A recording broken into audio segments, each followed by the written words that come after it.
Beaucoup de diabétiques se savaient diabétiques, mais évitaient ou faisaient tout pour ne pas que l'on dise qu'ils sont diabétiques.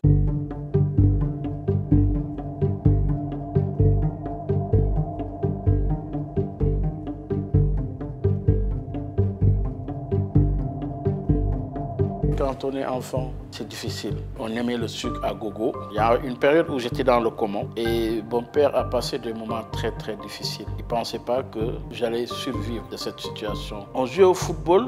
À chaque fois, chaque 5 minutes, j'allais dans les toilettes pour uriner. Ma mère a eu le constat.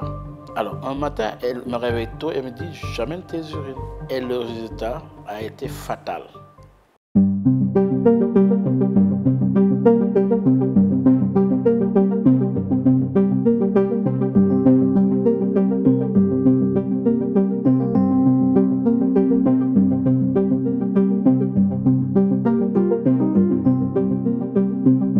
On s'est battu, on a d'abord été dans les médias pour montrer qu'il n'y a rien à cacher. Non seulement pour nous, c'est une maladie du métabolisme, il faut juste suivre son régime, suivre son traitement. Et pour nous, c'est un problème, oui, de régime alimentaire, c'est tout. Quand on n'a pas le diabète, il faut tout faire pour l'éviter, faire du sport, manger équilibré et surveiller la glycémie, se faire dépister régulièrement. À chaque fois que je sens que quelque part, il y a de la sueur ou les yeux commencent à être flous, ça c'est des sensations d'hypoglycémie et je corrige rapidement.